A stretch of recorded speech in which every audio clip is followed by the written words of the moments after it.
इसमें देखो किडनी और लीवर उवर सब है। हाँ, कोई मेरे से मांगा था, हम अपना निकाल के दे दिए, बोले कि रुको एक बार फोटो खिंचा लेते हैं। बताइए कहीं कि अपना निकाल के हम कहाँ देंगे रे। तो इसमें लाइफ साइंस में हम लोग देखेंगे फर्स्ट चैप्टर का, इसमें हम लोग टेस्ट भी करेंगे। इसमें आज तो टेस्ट नहीं हो पाएगा, तो हम लोग रिवीजन कर लेते हैं कुछ चीज़ें।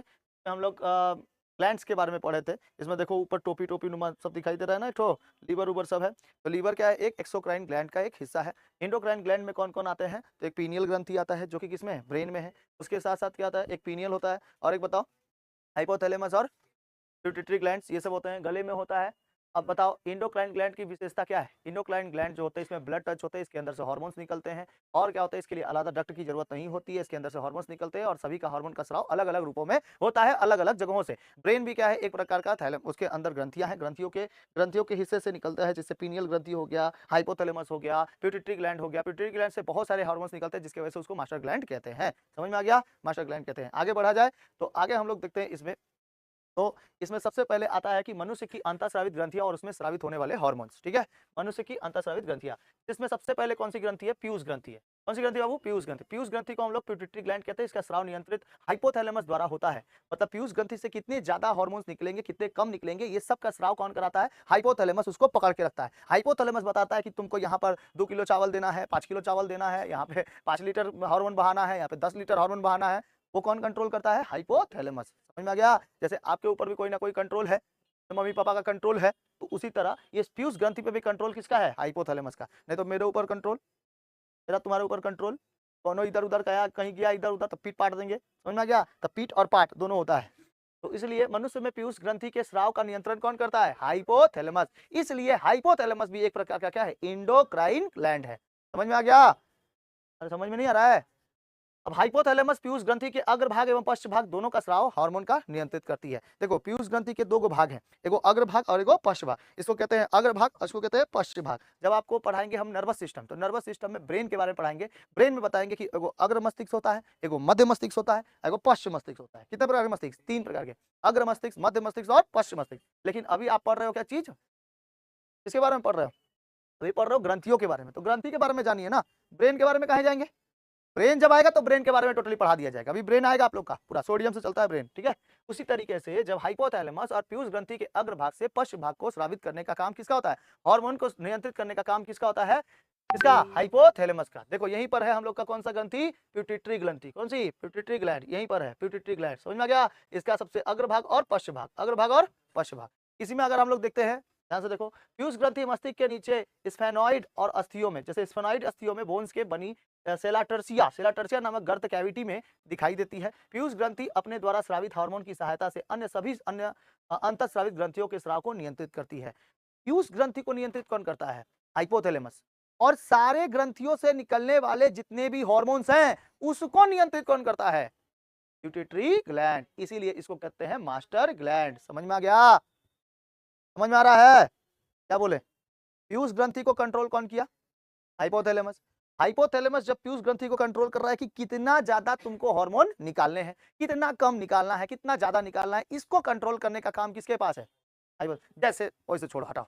अपने स्कूल में एक टीचर, सबसे बड़े teacher head teacher, head teacher से नीचे क्लास टीचर, क्लास टीचर से नीचे मॉनिटर। तो उस क्लास को संभालने का काम कौन कर देता है, मॉनिटर। और उसके बाद मॉनिटर से नहीं संभलेगा तो क्लास टीचर से, क्लास टीचर से नहीं संभलेगा तो हेड सर से। तो हेड सर कौन है, हाइपोथैलेमस। ठीक है, वो संभाल लेते हैं किसको, पीयूष ग्रंथि को। ठीक है, पीयूष ग्रंथि को, मतलब क्लास टीचर को। और क्लास टीचर किसको संभाल लेता है, पूरे क्लास को, है ना। तो कहां कहां से हार्मोन्स निकलने वाला है, इस सब का स्राव कौन बताता है, पीयूष ग्रंथि बताता है। समझ में आ गया, जिसको इंग्लिश में क्या कहते हैं, पिट्यूटरी ग्लैंड कहते हैं। कोई दिक्कत, तो कहां से, जैसे थायराइड ग्रंथि से टीएसएच हार्मोन निकलता है, थायराइड स्टिमुलेटिंग हार्मोन। कौन सा hormone, TSH, thyroid stimulating hormone. Adrenal ग्रंथि से निकलता है एड्रिनलिन हार्मोन। तो इस सब का स्राव कौन करेगा, टेस्टिस से निकलता है टेस्टोस्टेरोन हार्मोन। ये सब का स्राव को नियंत्रित करने का काम कौन करता है, पीयूष ग्रंथि का। लेकिन एक थायराइड ऐसा है, पाराथायराइड, ये पीयूष ग्रंथि के कंट्रोल में नहीं होता। बाकी सब के सब किसके कंट्रोल में होते हैं, पीयूष ग्रंथि के कंट्रोल में। एक थायराइड होता है, ये वाला यहाँ पे थायराइड मिलेगा, और थायराइड के पीछे क्या मिलता है, पैराथायराइड। तो पैराथायराइड पीयूष ग्रंथि के कंट्रोल में नहीं होता। अगर ऑप्शन में क्वेश्चन पूछा, ऑप्शन के हिसाब से एमसीक्यू वाला क्वेश्चन अगर पूछता है, तो बोलेगा कि इनमें से कौन सा, इनमें से कौन सी ग्रंथि है जो पीयूष ग्रंथि के कंट्रोल में पीयूष ग्रंथि के समन्वय में नहीं होती है। तो कौन सी ग्रंथि? पाराथायराइड ग्रंथि। समझ में आ गया? पाराथायराइड ग्रंथि समझ में आ गया? अगर बताओ ब्रेन को ही सारा ग्रंथियों का सारा की दे दिया जाए, चाबी दे दिया जाए, तब ब्रेन किसको किसको कंट्रोल करेगा? इसीलिए वो अपना एगो असिस्टेंट रखा है, हाइपोथैलेमस अपना एगो असिस्टेंट रखा है। हाइपोथैलेमस के कंट्रोल में पीयूष ग्रंथि है और पीयूष ग्रंथि के कंट्रोल में बाकी सारे ग्रंथियां हैं, लेकिन किसको छोड़कर? पैराथायराइड को छोड़कर। कोई दिक्कत है? समझ में आया? एक हिस्सा अपना ब्रेन का हो गया। तो ब्रेन में ये वाला जो हिस्सा यहाँ पे देखो, दो को लटकते हुए ऐसे हिस्से, ये वाला, ठीक है, यही क्या है? ग्लैंड है, ठीक है, जो एकदम मध्य में दिया हुआ है, एकदम बीच में यहाँ पर। ये बहुत ज्यादा, ये इसको पश्च मस्तिष्क कहते हैं। इसको क्या कहते हैं? पश्च मस्तिष्क। इसको कहते हैं हम लोग मध्य मस्तिष्क। ये वाला पूरा अग्रभाग ये वाला होता है तुम्हारा हम लोग का सेरिबेलम होता है। क्या होता है? सेरिब्रम, सॉरी सेरिब्रम, सेरिब्रम होता है। और ये वाला हिस्सा पूरा का पूरा क्या है? मिड ब्रेन है। मिड ब्रेन है और ये पश्च मस्तिष्क है, ठीक है। तो अग्र मस्तिष्क, पश्च मस्तिष्क और मध्य मस्तिष्क, तीन गो मस्तिष्क। तो इस मस्तिष्क के हिस्से के ये वाला बीच वाला जो हिस्सा आपको दिखाई दे रहा है, ये वाला, ये क्या हो गया? आपका ग्लैंड हो गया, तो पिट्यूटरी ग्लैंड, ठीक है। आगे बढ़े, देखो, हाँ चालू होगा रे।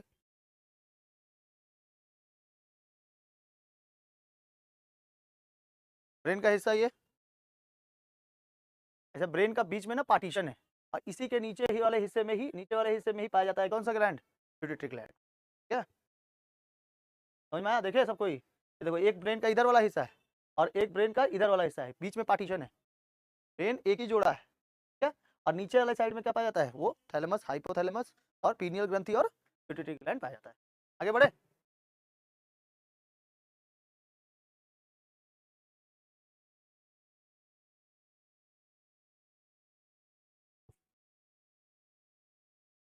नेक्स्ट।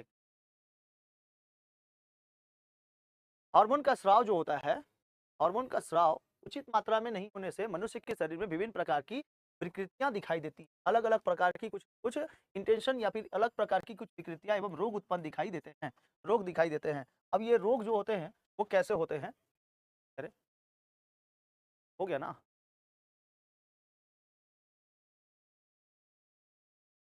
ये जो रोग होते हैं अलग अलग उत्पन्न होते हैं। हार्मोन की कमी या अधिकता होने से दोनों अवस्था में मनुष्य के हानिकारक घातक हो सकते हैं।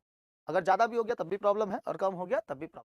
तो पीयूष ग्रंथि से स्रावित प्रमुख हार्मोन और उसके कार्य पहले समझ लेते हैं, उसके बाद ये वाला लास्ट में समझेंगे कि क्या हानिकारक है और क्या क्या दोष होते हैं उसके, और क्या क्या चीज उससे मतलब के अधिकता हो जाने से बहुत सारा प्रॉब्लम आ जाता है और कम होने से भी बहुत सारे प्रॉब्लम हो जाते हैं।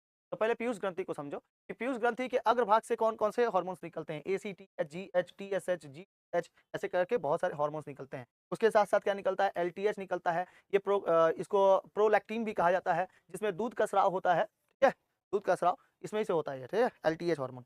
और हार्मोन का स्राव होता है। इन सभी हार्मोन को क्या कहते हैं? ट्रॉपिक हार्मोन कहते हैं एक साथ।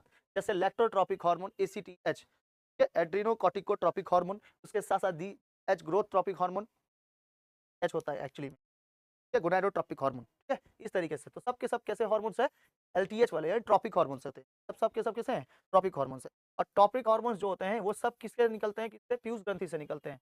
इसी कारण इसको देखो, इतना सारा हार्मोन्स निकल रहा है, देख रहे हो, इतने सारे हार्मोन्स निकल रहे हैं, इसीलिए पीयूष ग्रंथि को हम लोग क्या कहते हैं? मास्टर ग्लैंड कहते हैं, हार्मोन कहा जाता है, क्योंकि यह अन्य अंतःस्रावित ग्रंथियों के कार्यों को नियंत्रित करते हैं। ये सब के सब अंतःस्रावित ग्रंथियों को अलग से नियंत्रित करते हैं। देखो यहीं पे है पिट्यूटरी ग्लैंड्स है, ठीक है। इसके साथ अगर देखेंगे हम लोग तो ACTH hormone, Adreno corticotropic hormone, ये हार्मोन है हमारे के पास। उत्पत्ति स्थल है पिट्यूटरी के अग्रभाग से, पिट्यूटरी ग्रंथि के अग्रभाग से। बताए थे ना पिट्यूटरी ग्रंथि के कितने भाग? दो भाग, एगो अग्रभाग एगो पश्च भाग। तो अग्रभाग से तो हम लोग का निकल गया। अग्रभाग से क्या निकलता है? ACTH, फुल फॉर्म क्या है? Adreno corticotropic hormone. Full form क्या है? Adreno corticotropic hormone. पीयूष ग्रंथि से निकलने वाले ज्यादातर हार्मोन कैसे होते हैं? ट्रॉपिक होते हैं। कैसे होते हैं? ट्रॉपिक होते हैं। इसीलिए पीयूष ग्रंथि को हम लोग क्या कहते हैं? मास्टर ग्लैंड भी कहते हैं। कोई दिक्कत? तो ATH का फुल फॉर्म, ATH का फुल फॉर्म ACTH, ACTH का full form Adreno corticotropic hormone. उत्पत्ति स्थल कहाँ पे? पिट्यूटरी ग्रंथि के अग्रभाग से। कार्य इसका क्या है? यह एड्रीनल ग्रंथि के कॉर्टेक्स भाग को ग्लूकोग्रोटिकोइड हार्मोन स्रावित करने के लिए उत्तेजित करता है। एड्रीनल ग्रंथि में पढ़ा देंगे ये वाला। एड्रीनल ग्रंथि अभी किडनी के ऊपर होता है। कहाँ होता है? किडनी के ऊपर, ठीक है। ऐसे टोपी नुमा संरचना होती है, किडनी के ऊपर रखती है, यहाँ ना पहन के कहाँ पहन लेता है यहाँ टू को, ठीक है। एड्रीनोकोर्टिकोट्रोपिक हार्मोन्स, समझ में आ गया। यह कार्बोहाइड्रेट और मेटाबॉलिज्म का नियंत्रित करता है। यह त्वचा में मेलानिन के संश्लेषण के लिए सिंथेसिस को प्रभावित करता है। मेलानिन, जिससे शरीर का रंग निर्धारण होता है। किससे किससे होता है? मेलानिन। तो मेलानिन का स्राव कौन करता है? पीयूष ग्रंथि से होता है। मेलानिन एक प्रकार का क्या है? हार्मोन है। जिसमें कम रहेगा तो एलईडी की तरह भभकेगा, और ज्यादा रहेगा तो एकदम पूरा कहलाएगा क्या चीज? एकदम मंगरैला टाइप का, काला काला। इसमें मेलानिन की मात्रा क्या है? ज्यादा है। इसके अंदर वाला हिस्सा देखो, मेलानिन की मात्रा कम है। समझ में गया? इसमें देखो डबल डबल के सफेद कोई पेपर दो ना, सफेद पेपर देखो, ये रहा दो। हाँ ये देखो, ये अभी मेलानिन की मात्रा क्या है? कम। तो कैसा कैसा रहेगा? सफेद कलर का रहेगा। मेलानिन की मात्रा कम रहेगी तो सफेद कलर का, मतलब सफेद मतलब बहुत ज्यादा काला नहीं रहेगा।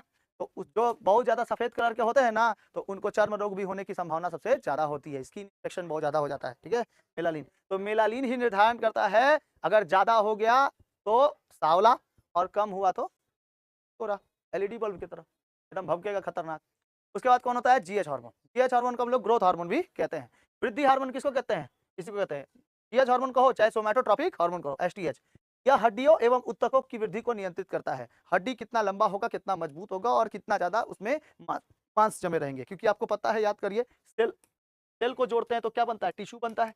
सेल को जोड़ते हैं तो क्या बनता है? टिश्यू बनता है। टिश्यू को जोड़ते हैं तो क्या बनता है? अंग बनता है। और अंग को जोड़ते हैं तो क्या बनता है? बॉडी बनता है। समझ में आ गया? शरीर बनता है ना। तो उसी तरीके से अगर जीएच हार्मोन को देखेंगे तो सोमैटोट्रोपिक हार्मोन, इसका कार्य होता है हड्डी एवं ऊतकों की वृद्धि करना। यह वसा यानी कि फैट, प्रोटीन तथा कार्बोहाइड्रेट में मेटाबॉलिज्म की सहायता करता है। मेटाबॉलिज्म इसको पचाने का काम करता है, ठीक है। हड्डी और कैसे? ऊतक, हड्डी और ऊतक। समझ में आ गया? नेक्स्ट है टीएसएच हार्मोन। देखो सब किताब में दिया है तुम लोग का TSH hormone. TSH hormone thyroid उत्तेजक हार्मोन होता है। कहाँ होता है? थायराइड उत्तेजक हार्मोन। पहले तो ब्रेन से समझ में आ गया। ब्रेन से निकलने वाले, पीयूष ग्रंथि से निकलने वाले कौन कौन सा हार्मोन? एसीटीएच हार्मोन और ग्रोथ हार्मोन। एसीटीएच हार्मोन और ग्रोथ हार्मोन, ठीक है। और भी बहुत सारे निकलते हैं, ये भी निकलता है। TSH thyroid, thyroid stimulating hormone, thyroid stimulating hormone या थायराइड उत्तेजक हार्मोन। यह उत्पत्ति स्थल कहाँ है? पिट्यूटरी ग्रंथि के अग्रभाग से। ये भी कहाँ से निकलता है? पिट्यूटरी ग्रंथि से। थायरोक्सिन कहाँ से निकलता है? थायराइड ग्रंथि से। थायरोक्सिन निकलता है थायराइड ग्रंथि से। और थायराइड स्टिमुलेटिंग हार्मोन कहाँ से निकलता है? पिट्यूटरी ग्रंथि से। याद रखना, थायरोक्सिन हार्मोन कहाँ से निकलता है? यहाँ से, थायराइड ग्रंथि से। यहाँ गले के पास है, यहाँ पे थायराइड ग्रंथि।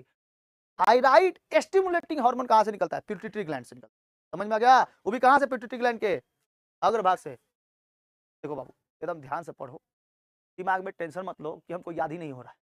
ये समझो कि बहुत आसान है। एसीटीएच हार्मोन अभी तक हम कौन सा पढ़ा रहे हैं? अभी पिट्यूटरी ग्लैंड ही पढ़ा रहे हैं। अभी तक दूसरे ग्लैंड में गए हैं। अभी टीएसएच हार्मोन का भी बताया, तो टीएसएच हार्मोन यहाँ गले से नहीं, कहाँ से निकलता है? पिट्यूटरी ग्लैंड से। लेकिन थायरोक्सिन हार्मोन भी कहाँ से निकलता है? ये थायराइड ग्रंथि से निकलता है। तो थायरोक्सिन है और ये है थायराइड। समझ में आया? तो आपको प्रॉब्लम होगा कहाँ पे? थायराइड और थायरोक्सिन में। तो थायराइड स्टिमुलेटिंग उसको पढ़ लेना। टीएसएच जैसे ही बोलेगा, एसएच जैसे ही बोलेगा, इसका मतलब समझ आना है कि ये क्या बोल रहा है? थायराइड स्टिमुलेटिंग हार्मोन, ठीक है। और थायरोक्सिन हार्मोन पूछेगा तो वो कहाँ से? गले के थायराइड से निकलता है। गले में पड़ता है थायराइड। अभी बताए थे ना, ब्रेन में था, थायराइड में था, छाती में था, और कहाँ पर? किडनी पे, पेनक्रियाज में, टेस्टिस और ओवरी, ठीक है। उसके साथ देखो, यह थायराइड ग्रंथि के वृद्धि एवं कार्यों के नियंत्रित करता है। थायरोक्सिन हार्मोन के संश्लेषण से सहायता करता है और आयोडीन को, मेटाबॉलिज्म को नियंत्रित करता है। आयोडीन, आयोडीन जो होते हैं, आयोडीन मतलब नमक, नमक के मेटाबॉलिज्म को नियंत्रित करता है। नोट देखो, इसके अधिक स्राव से थायराइड ग्रंथि बढ़ जाती है। अगर ज्यादा आयोडीन निकल गया या ज्यादा नमक हो गया ज्यादा, तो थायराइड ग्रंथि वाला गलकंड हो जाएगा। तो बोला जाता है गलकंड, गलकंड कहा जाता है। घेंघा रोग, घेंघा कौन सा रोग हो जाता है? घेंघा, ठीक है। अरे गला फूल जाता है, गलवा फूल जाएगा पूरा। तो देखना, एक पट्टी देता है डॉक्टर, ऐसे लगा के रखिए, 1 साल 2 साल तक ऐसे ही रही, ठीक है, कहीं घुमा नहीं पाएगा। हाँ, जब खाना वाना खाता है, नहाने वाने जाता है तो खोल देता है, ठीक है, वैसे ही रह जाता है। लेकिन अगर इधर उधर जहाँ तहाँ हिला डुला, तो वो क्या होता है ना कि थायरोक्सिन हार्मोन ज़्यादा निकलने लगता है। सॉरी, थायराइड स्टिमुलेटिंग बहुत ज़्यादा निकलने लगता है, या कम भी हो जाता है कभी कभी। हम बोले थे ना, हार्मोन अगर ज़्यादा हुआ तब भी प्रॉब्लम है, कम हुआ तो तब भी प्रॉब्लम। तो इसके इसलिए मेंटेन रखा जाता है, मेंटेन। समझ में आ रहा है? कम होने से भी प्रॉब्लम है। स्राव में ग्रंथि का आकार क्या हो जाता है? छोटा। कम अगर स्राव होगा तो ग्रंथि का आकार छोटा, ज़्यादा स्राव हो गया तो ग्रंथि का आकार बड़ा। तो किसी किसी का गला मुर्गा बराबर हो जाता है, पैक पैक पैक पैक, ठीक है, ऐसा होता है। और किसी किसी का गला एकदम हाथी बराबर होता है, एकदम मोटा हो जाएगा एकदम, ठीक है, गगेला बढ़ जाएगा एकदम, आई वाला एकदम बढ़ जाता है। समझ में आया? नहीं अभी तुम लोग का नहीं निकला, तुम लोग अभी उम्र का है रे, देख रही है, चेक कर रही है। बताओ TSH हार्मोन का full form thyroid stimulating hormone, GH hormone का नाम ग्रोथ हार्मोन, ठीक है। ग्रोथ हार्मोन को ही हम लोग और क्या कह सकते हैं, ग्रोथ हार्मोन को क्या कहते हैं, सोमैटोट्रोपिक हार्मोन STH, सबके सब क्या है, ट्रॉपिक है। ACTH adrenocorticotropic hormone, adrenocorticotropic hormone. और GH कौन सा, ग्रोथ हार्मोन, ग्रोथ हार्मोन को ही क्या कहते हैं, सोमैटोट्रोपिक हार्मोन, क्या कहते हैं, सोमैटोट्रोपिक हार्मोन। इसके साथ साथ TSH थायराइड स्टिमुलेटिंग हार्मोन, और उसके बाद GTH गोनाडोट्रोपिक हार्मोन, क्या कहते हैं, गोनाडोट्रोपिक हार्मोन। इसके कितने भाग होते हैं, 2 भाग, फॉलिकल उत्तेजक हार्मोन FSH जिसमें स्त्रियों में ओवरी और ग्राफियम क्लॉफिक्स जैसे वृद्धि को प्रेरित करता है, ओवरी को सुरक्षित रखता है, और पुरुष में टेस्टिस को सुरक्षित रखता है, वृद्धि और शुक्राणु को बनाता है। प्रभाव, इसकी कमी से बांझपन आ जाता है और नपुंसकता आ जाती है। अगर ये हार्मोन कम हो गया तो महिला कभी बच्चे नहीं पैदा कर पाएगी, और ये नपुंसकता आ गई तो उसमें कोनो मतलब कुछ ये नहीं रहेगा, कुछ इधर उधर चक्कर पकड़ ही नहीं करेगा, मतलब अपने अपोजिट से, किसी मेल को अपने अपोजिट से कोई रिएक्शन ही नहीं होगा अगर इसके कमी आ गई, नपुंसकता आ जाती है, ठीक है। यानी कि टेस्टिस में टेस्टोस्टेरोन अच्छे से नहीं बन पाता है, समझ में आ गया। तो इसके कमी से महिलाओं में बांझपन और पुरुषों में नपुंसकता। नहीं समझ में आया, नपुंसकता, नपुंसकता का मतलब है कि उसमें बच्चे पैदा करने की ताकत नहीं बचेगी। और बांझपन में क्या हो जाता है ना, देखते हो किसी किसी के बच्चे मतलब 3-4 साल 5 साल शादी का हो गया, तो एक ये भी कारण है बांझपन का, ठीक है, ये भी एक कारण है, और भी बहुत सारे कारण हो सकते हैं, ठीक है, उसमें से ये भी एक कारण है बांझपन का, उसको बांझपन कहते हैं। जिसके बच्चे नहीं होते उसको क्या कहते हैं, बांझ कहते हैं, ठीक है। आगे देखो, इस सब पे हंसो मत, कहीं ना कहीं हमारे शरीर से रिलेटेड है, और बताएंगे हम, नहीं बताएंगे तो पापा मम्मी से पूछने जाओगे STH GTH हार्मोन क्या होता है। ये सब एक लाइफ का एक पार्ट है, हमको आपको पहले ही बता दे रहे हैं, और आपको इससे चीज़ों से हम अवगत करा सकते हैं एकदम, और कराना ही पड़ेगा, नहीं तो आप भी लोग कहीं ना कहीं किसी ना किसी फिल्म का शिकार हो जाएंगे। ओ माई गॉड 2 देखे हैं, माई गॉड 2, क्या कहीं ना कहीं फिल्म का शिकार हो जाएंगे आप भी लोग, इसीलिए बताना जरूरी है ताकि आप कैंसर से बच सके। कैंसर कैंसर जैसे बड़े बड़े रोग इसी से संबंधित होते हैं, ठीक है, आगे बताएंगे आप लोगों को। उसके बाद होता है LH हार्मोन, कौन सा हार्मोन, LH, इसको ल्यूटिनाइजिंग हार्मोन कहते हैं या ICSH हार्मोन कहते हैं। स्त्रियों में अंडोसन यानी कि ओव्यूलेशन कार्पल्स ल्यूटियम्स के विकास और एस्ट्रोजेन और प्रोजेस्टेरॉन को स्राव में मदद मिलता है। एस्ट्रोजेन और प्रोजेस्टेरॉन आगे इसी में आएगा, एस्ट्रोजेन और प्रोजेस्टेरॉन क्या होता है। पुरुषों में इसे ICSH कहते हैं। देखो ल्यूटिनाइजिंग हार्मोन को ही, LH हार्मोन को महिलाओं में क्या कहते हैं, ओव्यूलेशन कहते हैं, LH कहते हैं, और पुरुषों में क्या कहते हैं, ICSH इंस्टेंटेरियल सेल स्टिमुलेटिंग हार्मोन, ठीक है। ये क्या कहते हैं, जो वृषण की अंतराली कोशिकाओं को टेस्टोस्टेरोन स्रावित करने के लिए उत्तेजित करता है। मतलब जो टेस्टिस के अंदर टेस्टोस्टेरोन भरा हुआ है, वो टेस्टोस्टेरोन को बाहर उत्तेजित करने के लिए कौन स्रावित होता है, ICSH। इसीलिए हार्मोन को उत्तेजन भी कहते हैं, ठीक है, इसीलिए उसको रासायनिक दूत भी कहते हैं। ये उत्तेजना पैदा कर देता है, उत्तेजना, जैसे मान लो किसी को मारना एकदम खतरनाक गुस्सा हो जाता है, ठीक है, तो एड्रिनल ग्रंथि के अंदर से निकलता है एड्रेनलिन हार्मोन, वो बोलता है शांत करने को, बोलता है शांत हो जाओ, थोड़ा शांत हो जाओ, कोई बात नहीं, हमारा ही भाई है, ठीक है, मत मारो इसको, इस तरीके से होता है। तो ये लोग क्या कर देते हैं, एकदम उत्तेजन भर देते हैं, मार के खत्म कर दे ऐसा। लेकिन बाद में क्या करता है, उसको संभालने का भी काम करता है। देखते हो दूधापड़ किसी को मार भी देता है तो फिर आराम से मन में लगता है चलो किसी को मार वो की है ना, ठीक है, अच्छा लगता है। LTH हार्मोन, दूध जनक हार्मोन इसको कहते हैं, लैक्टोट्रोपिक हार्मोन, ठीक है, लैक्टोट्रोपिक हार्मोन IIC को कहते हैं, प्रोलैक्टिन कहते हैं, क्या कहते हैं, प्रोलैक्टिन। प्यूटिटरी ग्रंथि के किस भाग से निकलता है, अग्रभाग से। इसका मुख्य कार्य है शिशु के लिए स्तनों में दूध का स्राव करना। जो शिशु दूध पीता है, छोटे बच्चे, वो स्तनों में क्या करते हैं, दूध को भरता है, ठीक है। LTH हार्मोन, LTH हार्मोन, माँ जब अपने बच्चों को दूध पिलाते हैं तो कहाँ से वो हार्मोन, कितना दूध निकलना है कितना नहीं, तो वो कहाँ से निकलता है, LTH हार्मोन उसका स्राव कराता है, ठीक है। फ्यूज ग्रंथि का पश्च भाग से ADH हार्मोन निकलता है, ADH हार्मोन, ये ऑक्सीटोसिन एवं ऑक्सीटोसिन निकलता है, ठीक है। हार्मोन स्रावित होने के होते ही सीधे लक्षित अंगों को यानी टारगेट अंगों पर कार्य करता है। ये ADH हार्मोन निकलता है पश्च भाग से, और कौन सा निकलता है, ऑक्सीटोसिन निकलता है। ADH हार्मोन और ऑक्सीटोसिन, ADH और ऑक्सीटोसिन। ADH का देखो क्या नाम दिया है पूरा, क्या नाम दिया ADH का, ADH का फुल फॉर्म नहीं दिया है, बताओ। एंटी डायरेक्शन हार्मोन, डायरेक्शन देता है ये, ठीक है। फ्यूज ग्रंथि का पश्च भाग से क्या निकलता है, ADH हार्मोन, अरे वो ऑक्सीटोसिन हार्मोन नहीं दिया किताब में, ऑक्सीटोसिन हार्मोन। आगे देखो, ADH anti diuretic hormone, anti diuretic hormone होता है। उत्पत्ति स्थल कहाँ से है, पश्च फ्यूज ग्रंथि से है। इसमें शरीर की जल की मात्रा को क्या करता है, नियंत्रित करता है, शरीर में जल की मात्रा को। रीनल नलिकाओं में जल के पुनः अवशोषण को नियंत्रित करता है। यह रक्तचाप यानी ब्लड प्रेशर को नियंत्रित करता है और इसकी कमी से बहुमूत्र रोग हो जाता है। बहुमूत्र रोग, डायबिटीज इंसिडियस हो जाता है और मूत्र का रंग कैसा हो जाता है, पीला। पेशाब का रंग कैसा हो जाता है, पीला हो जाता है, इसकी कमी से। कौन से हार्मोन से, एडीएच हार्मोन से। क्या नाम है full form, anti diuretic hormone. Anti diuretic hormone याद रहेगा, एंटी ड्यूरेटिक हार्मोन। तो बताओ एसीटीएच का फुल फॉर्म, एड्रीनो कॉर्टिकोट्रोपिक हार्मोन। जितने भी ट्रॉपिक हार्मोन है वो सब फ्यूज ग्रंथि के कहां से निकल के, अग्रभाग से निकले। चाहे वो एसीटीएच हो, चाहे एलटीएच हो, चाहे एसटीएच हो, चाहे जीएच हो, ये सब के सब हार्मोन कहां से निकलते हैं, फ्यूज ग्रंथि के अग्रभाग से। जिसमें टी और एच आ गया वो कहां से निकलेंगे, अग्रभाग से, फ्यूज ग्रंथि के अग्रभाग से। एडीएच हार्मोन और कौन सा, ऑक्सीटोसिन, ठीक है, ये सब कहां से निकलते हैं, पश्च भाग से निकलते हैं, पीयूष ग्रंथि के पश्च भाग से। तो उत्पत्ति स्थल पीयूष ग्रंथि का पश्च भाग। गर्भवती महिलाओं में प्रसव के समय गर्भाशय के पेशियों को संकुचन में सहायता करता है ये कौन सा, ऑक्सीटोसिन। जब गर्भाशय, गर्भवती महिला होती है ना, जब बच्चे पैदा होते हैं तो उस समय संकुचन और प्रसारण में, ठीक है, नॉर्मल डिलीवरी के लिए ये बहुत ही ज्यादा कामगार साबित होता है। स्तन ग्रंथियों को दूध स्रावित करने के लिए उत्तेजित करता है। कि अब दूध आने वाला है, दूध लाने वाला है, ये दूध लाने वाले के लिए कौन करते हैं, ऑक्सीटोसिन। तो किसी किसी देखना माओ को दूध अच्छे से नहीं होता है तो डॉक्टर उनको डब्बा वाला दूध, बचवा को डब्बा वाला दूध लिखता है। अगर दूध अच्छे से नहीं हो रहा है तो डब्बा वाला दूध, और डब्बा खा के डब्बा जैसा हो जाता है वो, ठीक है, पूरा डब्बा डब्बा हो जाता है। तो वो जो बच्चे होते हैं डब्बे वाले दूध पीने वाले बच्चे, वो उतने ज़्यादा ताकतवर नहीं होते, उतने ज़्यादा नहीं। जैसे नॉर्मल, जैसे मम्मी का दूध अगर बहुत अच्छे तरीके से हो रहा है ना, तो वो मम्मी का दूध ही सबसे ज़्यादा इंपॉर्टेंट है, अच्छा होता है वो, ठीक है। बाकी डब्बा वाला दूध उसी की तरह बनता है, लेकिन इंसुलिन हार्मोन बढ़ने के चांसेस ज़्यादा हो जाते हैं। उसको लीवर पे इफेक्ट पड़ने के चांसेस क्या होते हैं, ज़्यादा हो जाते हैं। किडनी पे इफेक्ट पड़ने के चांसेस ज़्यादा होते हैं बच्चे को, ठीक है। बच्चे को भी शुगर हो जाता है, डायबिटीज़ हो जाता है, कोई कोई बच्चा को ऐसा हो जाता है। समझ में आ कि नहीं आया। तो वो किसके कारण, वो डब्बा वाला दूध पिलाने के कारण। डब्बा वाला दूध 24 घंटा खाली पिलाते रह जाए, 2 घंटा 3 घंटा, अब बचवा लोग ना 2-2 घंटा 3-3 घंटा में फिर भूखा जाता है। अब भूखा जाएगा तो रोएगा खूब, अब मम्मी का दूध तो होबे नहीं कर रहा है, तो वो क्या करते हैं, डब्बा वाला दूध ले। तो इससे अच्छा है कि मम्मी को ही क्या पिला दिया जाए, ऑक्सीटोसिन जैसा हार्मोन की कुछ दवाइयाँ, ठीक है, या फिर कोई ऐसी ग्रंथियाँ जो स्तन में क्या लेके आए, दूध लेके आए। समझ में आ गया ना। इस हिसाब से इसको दूध को स्राव करता है।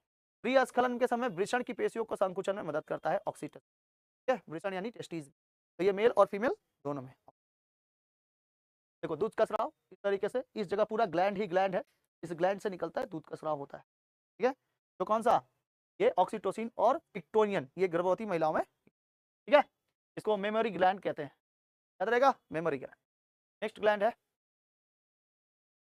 थायराइड ग्रंथि। कौन सी ग्रंथि, थायराइड। अभी देखते हैं इसके बाद नेक्स्ट ग्रंथि है थायराइड ग्रंथि। थायराइड ग्रंथि देखो, तो भाई चलो गए, कोई बात नहीं। देखो यहाँ पे है कौन सा, थायराइड ग्रंथि है, इसको पढ़ा दो, उसके बाद थायराइड ग्रंथि दिखा देंगे यहाँ पर। थायराइड ग्रंथि जो होती है बाबू, देखेंगे ध्यान से, थायराइड ग्रंथि ये कहाँ पे होती है, हमारे गले में होती है। यह ग्रंथि श्वास नली के दोनों तरफ स्थित होती है। इसमें थायरॉक्सिन, आई आयोडा ट्राई आयोडो आयरोनिन एवं आयरोकैल्सीटोनिन हार्मोन स्रावित होते हैं। अलग अलग हार्मोन स्रावित होते हैं। तो आपको याद रखना है कौन सा, थायरॉक्सिन, ये भी लोग याद रखना है। ट्राई आयोडो थायरोनिन और एक तो थायरोकैल्सीटोनिन, थायरोकैल्सीटोनिन। तो थायराइड ग्रंथि से निकलने वाले 3 प्रकार के हार्मोन्स हैं, 3 प्रकार के हार्मोन्स हैं। समझ में आ रहा है, 3 प्रकार के हार्मोन्स बताइए कौन कौन सा। चलिए, thyroxine hormone, try iodothyronine, try iodothyronine और थायरोकैल्सीटोनिन, थायरोकैल्सीटोनिन। मेरे साथ 4 बार बोलेंगे, याद हो जाएगा। थायराइड ग्रंथि से निकलने वाले 3 प्रकार के हार्मोन्स के नाम कौन कौन से हैं। सबसे पहला नाम है थायरॉक्सिन हार्मोन, ट्राई आयोडोथायरोनिन, ठीक है, थायरोनिन, ठीक है। बोलो कौन कौन सा, ट्राई आयोडोथायरोनिन, ठीक है। उसके बाद है थायरोकैल्सीटोनिन, थायरोकैल्सीटोनिन। समझ में आ गया, ये 3 प्रकार के हार्मोन्स निकलते हैं। थायरोक्सिन का कार्य क्या होता है, यह वसा, प्रोटीन और कार्बोहाइड्रेट को मेटाबॉलिज्म को बढ़ाता है, हड्डियों और पेशियों और मानसिक वृद्धि को नियंत्रित करता है। यह आरबीसी यानी रेड ब्लड कार्पल्स का निर्माण कर एनीमिया की रोकथाम को सहायता करता है। एनीमिया में क्या होता है ना कि ब्लड ही नहीं बनता है जल्दी से, इसीलिए एनीमिया का रोकथाम कौन करता है, थायरोक्सिन। और हृदय गति एवं रक्तचाप को नियंत्रित करता है कौन, थायरोक्सिन हार्मोन, ठीक है, थायरोक्सिन हार्मोन, थायराइड ग्रंथि से निकलने वाले हार्मोन। समझ आ गया। हृदय गति मतलब हार्ट बीट को ये ठीक तरीके से रखता है।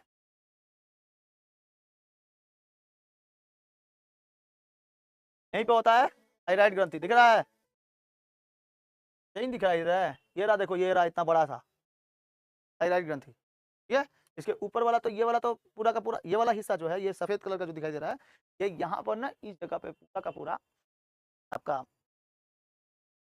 क्या कहते हैं इसको, जहाँ पे ये कार्टिलेज है, ये पूरा का पूरा हिस्सा क्या है? कार्टिलेज, ठीक है। यहाँ पे बहुत मोटा हड्डी नहीं है, बहुत मजबूत हड्डी नहीं है, कार्टिलेज है। यहाँ पे कोई ऐसा मार दिया ना, यहाँ पर पहले कार्टिलेज टूट जाए और अंदर की हड्डी टूट जाए, ठीक है। थायरोक्सिन हार्मोन पचक जाएगा।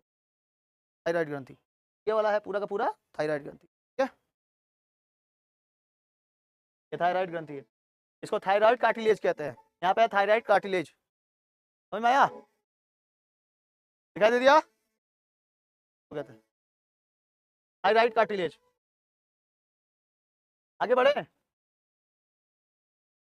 आगे बढ़ा जाए बाबू। तो कहाँ चलने लगा, चलो आगे देखते हैं। थायराइड ग्रंथि आपको समझ में। नेक्स्ट ग्रंथि अपने पास कौन सी है? नेक्स्ट ग्रंथि है अपने पास एड्रीनल ग्रंथि। कौन सी ग्रंथि? एड्रीनल, जो कहाँ पे होती है? किडनी के ऊपर। किडनी के ऊपर दूगो होती है ग्रंथियां, एड्रीनल ग्रंथि, ठीक है। किडनी के ऊपर होती है छोटो ग्रंथि, एड्रीनल ग्रंथि। अरे ये क्या हो रहा है? वो वाला वीडियो चलने लगा क्या? तो हम हो गया, तुम तो खत्म है, कैसे आ रहे हो? फिर आ गया।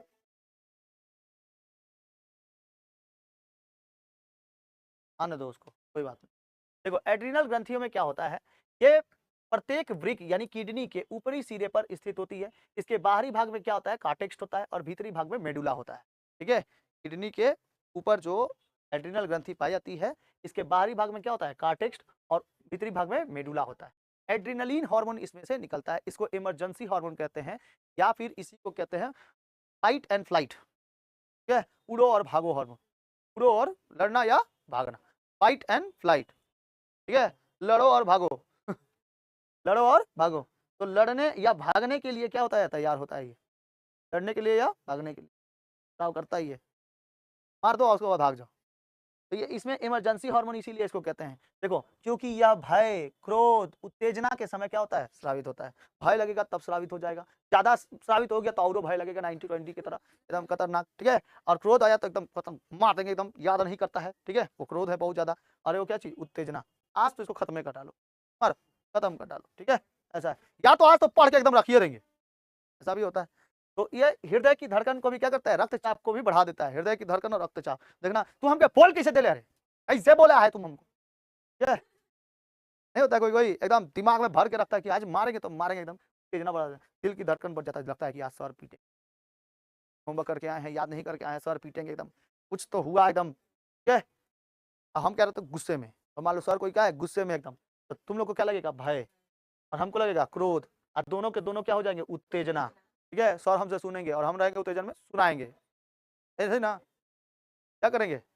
सर सुनाएंगे और हम लोग सुनेंगे, हाँ उल्टा थोड़ी। हाँ आप लोग सुनाइएगा और हम सुनेंगे, वो कंडीशन है। नहीं तो हृदय गति धड़कन बढ़, मत मारिए सर, सांस भी फूलने लगता है ना एकदम। रक्तचाप को क्या कर देता है? बढ़ा देता है। रक्तचाप अगर बढ़ जाएगा ना तो सांस तो नहीं किए थे सर। यह श्वसन पेशियों को नियंत्रित करता है और लार स्राव को क्या कर देता है? कम कर देता है। जब लार ग्रंथियां से, देखो लार ग्रंथियों से क्या निकल रहा था? लार निकल रहा था ना। अब ये क्या होता है? श्वसन पेशियों को क्या कर देता है? बढ़ा देता है, नियंत्रित करता है, और लार ग्रंथियों को लार निकलना बंद हो जाता है। जब आपको डर लगेगा ना, तब देखना मुंह सब सूख जाता है। बाप रे बाप, कितना खतरनाक फीलिंग बारे। हाँ, बाप रे बाप, एकदम पूरा भूतवा देखो कैसे मारा था। तो होता है कि नहीं होता है? तब मान लो कि शादी हुआ किसी का, कोई का, ठीक है, और घर में आए, एकदम मस्त, एकदम बड़ा सा 75 इंच का टीवी लगाए हैं, इतना ही बड़का, और उसमें पूरा हॉरर मूवी लगा दी है। इतना खतरनाक हॉरर मूवी, मतलब उसके जैसा कहीं पर भी नहीं था। अब ये देख लिए तो पूरा एकदम दिमाग एकदम भर गया कि बाप रे बाप, पूरा हॉरर मूवी एकदम दिखा रहे हैं, एकदम खतरनाक है। इसी में से इनकी पत्नी आ गई पीछे, और क्या कर रहा है? कौन है? ठीक है, इनका तो क्या पूरा एकदम एकदम क्या था कि एकदम सूखा हुआ था ना पूरा मुंह, देखकर उसको बाप रे, इतना हॉरर मूवी बंद करने को मन भी नहीं कर रहा है कि जाके एक बार का रिमोट उठा या बंद कर दे। उसमें भी डर लग रहा है कहीं जाके टीवी से ना झाड़ के चला, ठीक है, ऐसा भी हो सकता है। तो अब तो इनकी पत्नी जो थी वो एथलीट थी, वो क्या की कि आई मेन दरवाजा बंद कर दिए थे घर का, और जो किचन का दरवाजा था उसी एथलीट में से कूद के चली आई, ठीक है। अब आके बोला और के आमी जो तुम्हार विजय अमार, ठीक है, मंजलिका। अब तो ये औरों डर के कारण पूरा हाफने उपने सब लोग, बाप रे कौन आया है रे, कौन है, ठीक है। समझे में नहीं आएगा उसको कुछ भी, दिमाग उमाग काम करना बंद कर देगा, आंखें बड़ी बड़ी हो जाएंगी एकदम खतरनाक, तो कौन है कौन है, गला वला सूखने लगे, पानी भी नहीं पीने को मन करेगा एकदम, ठीक है, ऐसा हो जाएगा। और जैसे ही ना लाइट जलेगी, है हम तो है, बाप रे बाप, तुम आज बिना मेकअप का कैसे चली गई थी, ठीक है। डरावनी लग रही हो, समझा कि नहीं। तब वो आके बोलेगा हाँ हाँ बिना मेकअप का डरावनी लगभग करेंगे। तब इनका फिर जो आँखिया बड़ा बड़ा था ना, हाँ शांत हो जाएगा, आँख एकदम बड़ा बड़ा छोटा हो जाएगा, मुंह में लार बनना फिर से चालू हो जाएगा, पानी पीने को मन करेगा, उसको बोलेगा बाप रे, हम जानते हो एक डेढ़ घंटा पहले अभी मूवी देखे थे, हॉरर मूवी, उसी में तुम आ गई चुड़ैल टाइप का। बताओ, हार्ट बीट पूरा बढ़ गया था, रक्तचाप ब्लड प्रेशर एकदम हाई हो गया था, समझ नहीं आया। तो उस समय इसको कंट्रोल करने का काम कौन करता है, एड्रेनलिन हार्मोन। एड्रेनलिन हार्मोन भय क्रोध उत्तेजना ये सब काम करता है, ये शरीर को लड़ने और भागने के लिए तैयार रखता है। अभी कौन मारेगा, एकदम चीता जैसा भागेंगे, ठीक है, उसे लड़ने जाएंगे, 40 को का झुंड है, तो वहां पे जो भाग जाएगा वह राजा है। ये नहीं कि आओ आओ मार ले आओ, ठीक है, ऐसा नहीं होगा। ऐसे कर रहा था बस बेटा तुमको छोड़िए तो तुम खतरनाक मारेगा, ठीक है, तो ऐसे नहीं करना, ठीक है। अगर 40 जन का भीड़ में अगर तुम पकड़ा गए अकेले, तो उधर से भागने का कोशिश करना है, उसी को कहते हैं लड़ो और भागो, ठीक है, या फिर 2 टप्पी मार के नहीं है।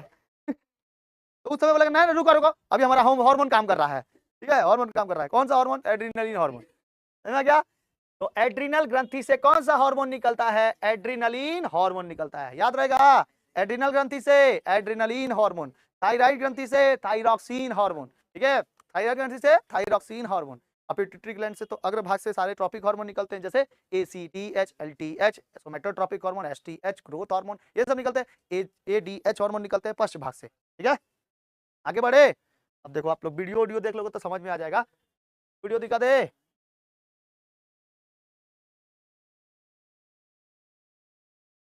ये रहा किडनी, और इसके ऊपर देखो ये है ना दोगो, ठीक है, दोगो एड्रिनल ग्लैंड है ये, और यहाँ पे देखो पेनक्रियाज है, ये देखो ये रहा पेनक्रियाज, समझ में आ गया। फिर से और एक बार देखो, फिर देखो, उड़ो और भागो बना देंगे। दोगो किडनी, 2 ठो एड्रिनल ग्रंथि, यहाँ पे है देखो पेट स्टोमक, ये वाला हो गया एड्रिनल ग्लैंड, ये एड्रिनल ग्रंथि, एड्रिनल ग्रंथि से निकलने वाला हार्मोन एड्रेनलिन हार्मोन, क्या समझ में आ गया। इसको इमरजेंसी हार्मोन भी कहते हैं। किसी को दिक्कत समझ में आया, किसी को दिक्कत नहीं है, आगे बढ़ते हैं। हाँ कितना समझ में आ गया, एनी डाउट को भी, कौन कौन सा हार्मोन कहाँ कहाँ से निकलते हैं बताइए। गर्दन से निकलने वाला हार्मोन थायरॉक्सिन, कौन सा, थायरॉक्सिन हार्मोन। गर्दन में कौन सा ग्रंथि है, थायराइड ग्रंथि, कौन सी ग्रंथि, थायराइड ग्रंथि, समझ में आया। किडनी में, किडनी के ऊपर दूगो, कौन सा, एड्रेनलिन हार्मोन, कौन सा हार्मोन, एड्रेनलिन हार्मोन, कौन सा हार्मोन बाबू, एड्रेनलिन हार्मोन। किडनी भी एक प्रकार का क्या है बाबू, किडनी भी एक प्रकार का ग्रंथि है, किडनी भी एक प्रकार की क्या होती है, ग्रंथि होती है। कैसी ग्रंथि है ये, देखो ये किडनी से भी निकलता है क्या चीज बाबू, 3 को हार्मोन निकलते हैं और एंजाइम्स भी निकलते हैं, हार्मोन और एंजाइम्स दोनों निकलते हैं, हार्मोन और एंजाइम्स दोनों। तो इसमें निकलता है एरिथ्रोपोइटिन, ठीक है, पोइटिन, देखो किडनी से निकलने वाला, कहां से बाबू, किडनी, किडनी से निकलने वाला जो हार्मोन है वो हार्मोन है एरिथ्रोपोइटिन, एरिथ्रोपोइटिन, एरिथ्रोपोइटिन। और एगो निकलता है रेनिन, क्या निकलता है, रेनिन। और एगो निकलता है कैल्सिट्रोलियल, क्या निकलता है, कैल्सिट्रियोल, कैल्सिट्रियोल निकलता है, कैल्सिट्रियोल। कितने प्रकार के हार्मोन और एंजाइम्स निकलते हैं, कितने प्रकार के, 3 प्रकार के एंजाइम्स दोनों निकलता है। रेनिन एक प्रकार का क्या है, एंजाइम है, क्या है रेनिन, क्या है एंजाइम, रेनिन क्या है बाबू, एंजाइम से। एरिथ्रोपोइटिन जो होता है ये लाल रक्त कोशिकाओं के लिए निकलता है, लाल रक्त कोशिकाएं RBC के लिए, RBC। रेनिन जो होता है ये रक्तचाप को नियंत्रित करता है, किसको चाप को, रक्तचाप को, ब्लड प्रेशर को नियंत्रित करता है, ब्लड प्रेशर को नियंत्रित करता है। और कैल्सिट्रोलियल जो होता है ये विटामिन डी सक्रिय करता है, किसको, विटामिन डी को, विटामिन डी को सक्रिय करता है जो हड्डियों के स्वास्थ्य के लिए क्या है, उपयोगी है। समझ में आ गया? तो ये किससे निकलने वाले, किडनी से निकलने वाले हार्मोन। कहाँ से निकलने वाले, किडनी से निकलने वाले हार्मोन। समझ में आ गया? आगे बढ़े।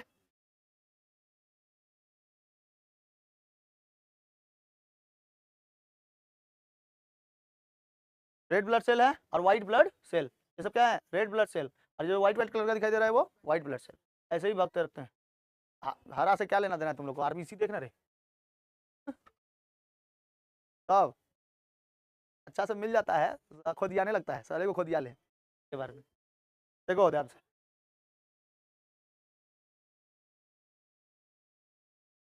बस इतना ही है।